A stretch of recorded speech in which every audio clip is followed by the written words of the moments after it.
பித்ரே பிரம்மோபதிஷ்டே குரவே தெய்வதாய ச பிராப்யாய பிராபகாயாஸ்து நம ஸ்ரீநிதயே நமஹ.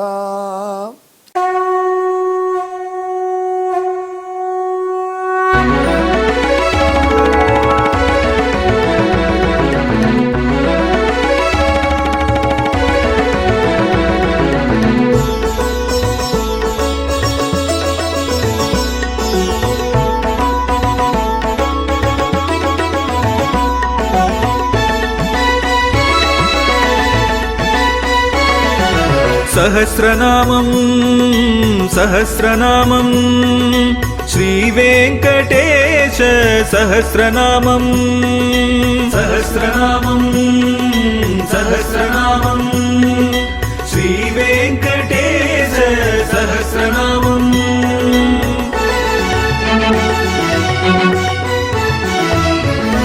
உலகில் கலிவினை தோஷம் அகற்றும் நாமம் சஹஸ்ரநாமம். உயர்வுகளை வாழ்வில் அளிக்கும் நாமம் சஹஸ்ரநாமம். திருமலையில் தினம் அர்ச்சனை நடைபெறும் நாமம் சஹஸ்ரநாமம். திருவேங்கடனின் தரிசனம் காட்டும் நாமம் சஹஸ்ரநாமம். சகஸ்ரநாமம் சகஸ்ரநாமம் ஸ்ரீவேங்கடேச சகஸ்ரநாமம் சகஸ்ரநாமம் சகஸ்ரநாமம் ஸ்ரீவேங்கடேச சகஸ்ரநாமம். நமோ வெங்கடேசாய.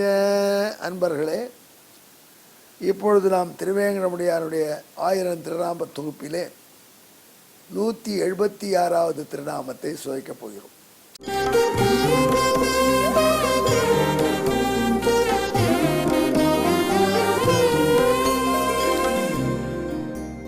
இந்த திருநாமம் தைத்திய யோத்தா என்பதாம்.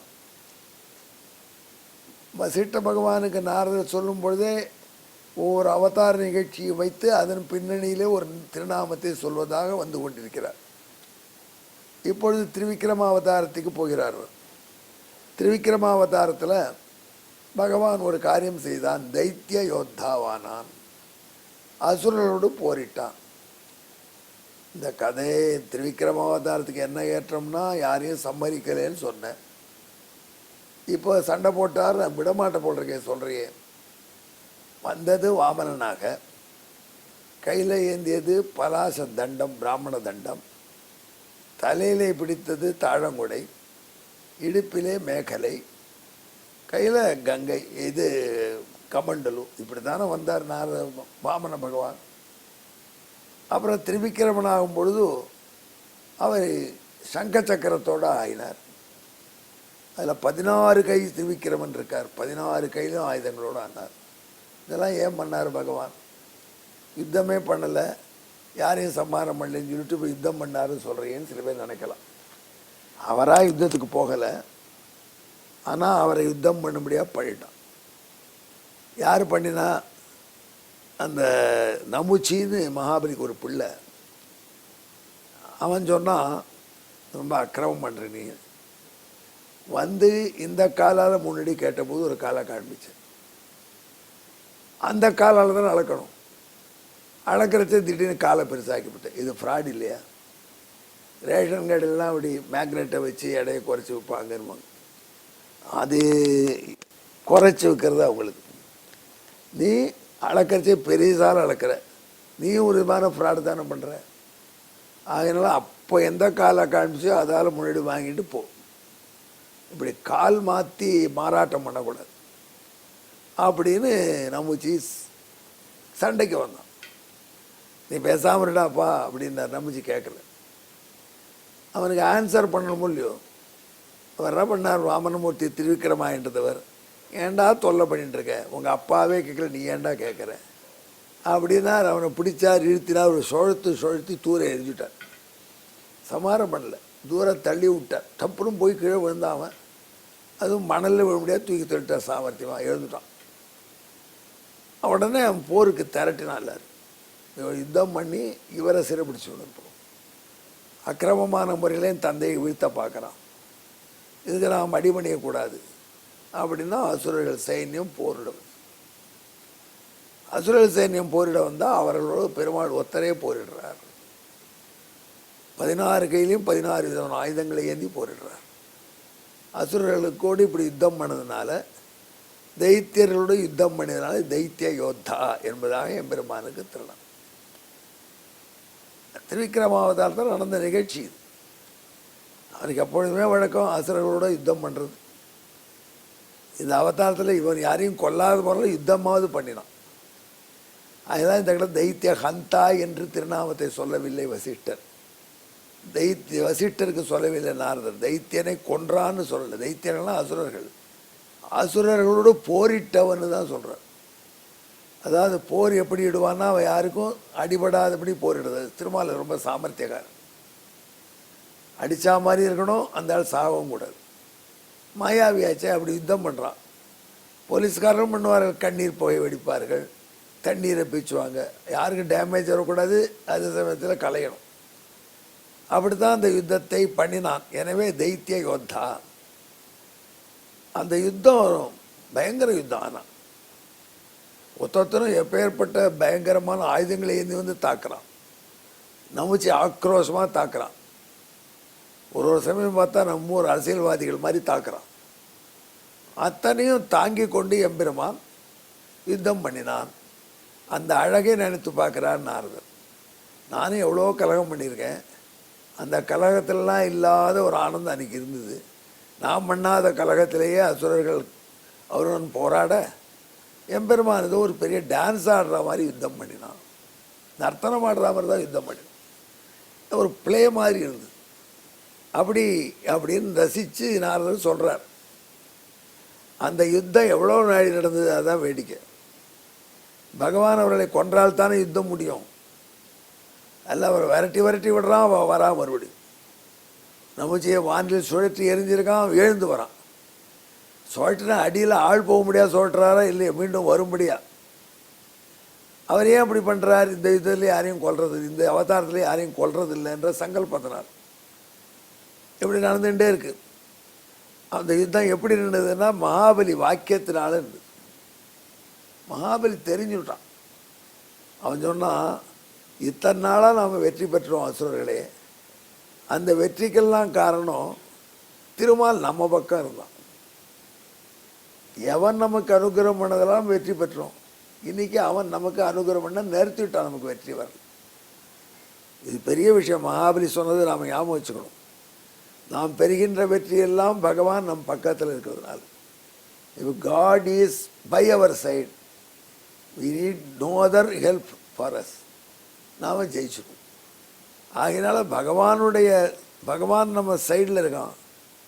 எந்த எம்பெருமான் நமக்கு அனுகிரகம் பண்ண நம்மளை வெற்றி பெற வேண்டும் என்று வாழ்த்தினானோ அந்த எம்பெருமான் நமக்கு அப்படி அனுகிரகம் பண்ணி கொண்டிருந்த வரைக்கும் தேவர்களை ஜெயித்தோம். இப்போது அந்த பகவான் அவர்களுக்கு அனுகிரகம் பண்ணுறதா தீர்மானிச்சிட்டான். ஆகையினால நமக்கு ராஜ்யம் போயிடுது. இப்போ சண்டை போட்டு பயனில்லை, நிறைய சண்டையை நிறுத்துங்கள், இதுதான் என்னுடைய உத்தரவு என்று மகாபலி சொன்னான். அசுரர்கள் நின்றார்கள். அது வரைக்கும் அந்த போர் நடந்தது. ஆகையினால்தான் தைத்திய யோத்தா என்று சொல்லும். ஆபிரகாம் லிங்கனை பற்றி ஒன்று சொல்லுவாங்க.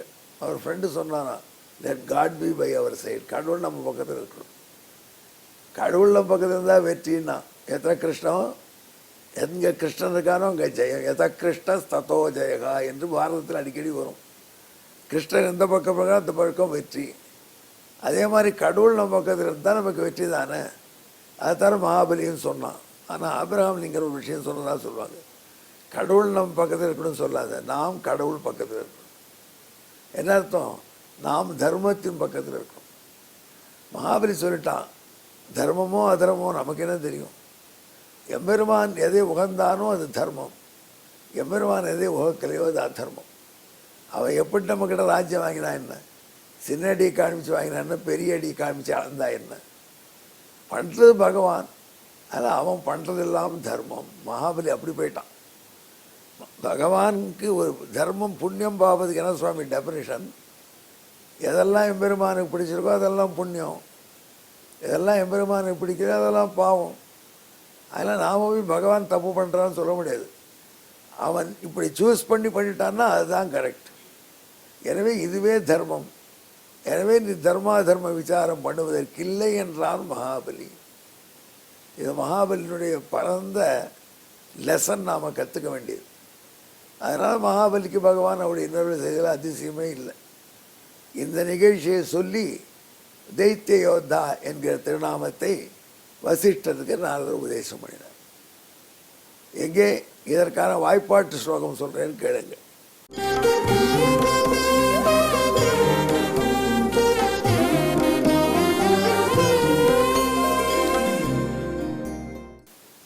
தைத்தியோத்தா நமுச்சி பிரதானை திரிவிக்ரமோ ருந்தி யதா ததானீம் சஸ்திராட்யஹஸ்தை பகுவி சகுர்வன் பலிப்பிரரோதாவதி யத் சகாசே. பலிப்பிரரோதாவதி யத் சகாசே. பலி தடுத்து மகாபலி தடுத்து நிறுத்துற வரைக்கும் யுத்தம் பண்ணி கொண்டிருந்த பகவான். மகாபலி வாயால் தடுத்து நிறுத்தணும், மகாபலி வாயால் இந்த யுத்தம் வேண்டாம், பகவானோடு நாம் போராடக்கூடாது என்று சொல்லணும். அந்த அந்த செய்தி வரணும் உலகுக்கு அப்படின்னு காத்திருந்து பகவான் அந்த போரை செய்தான். அசுரர்களோடு லீலையாக செய்தான், யாரையும் சம்மரிக்காமல் செய்தான், ரத்தமின்றி யுத்தம் பண்ணினான். அதனால தான் தைத்தியரோடு சண்டை போட்டவன் என்று சொல்லி நாரதர் வசிஷ்டருக்கு உபதேசம் பண்ணுறார். நமக்கும் இதே போல் எம்பெருமான் எது செய்தாலும் நன்றே செய்தான் என்கிற எண்ணம் வரணுமே. அது வர வேண்டும் என்றால் இந்த நிகழ்ச்சியை நினைத்து திருவேங்கடமுடையானை தியானம் செய்து கொண்டு இந்த நாமத்தை ஜபிக்கணும். தைத்தியோத்ரே நமஹா என்று இந்த திருநாமத்தை ஜபிக்க வேண்டும். இதை தமிழிலே சொல்லும் பொழுது உலகம் வளர்ந்திடும் பொழுது வழக்காடி நமுச்சி முதலாம் அசுரர் போரிட ஒருவன் தானாய் அவருடன் போர்கள் புரிந்தான். எனவே தைத்திய யோத்தா. எங்கே என்னுடன் சேர்ந்து ஜெபியுங்கள். தைத்தியோத்ரே நமஹா. நமோ வெங்கடேசாய.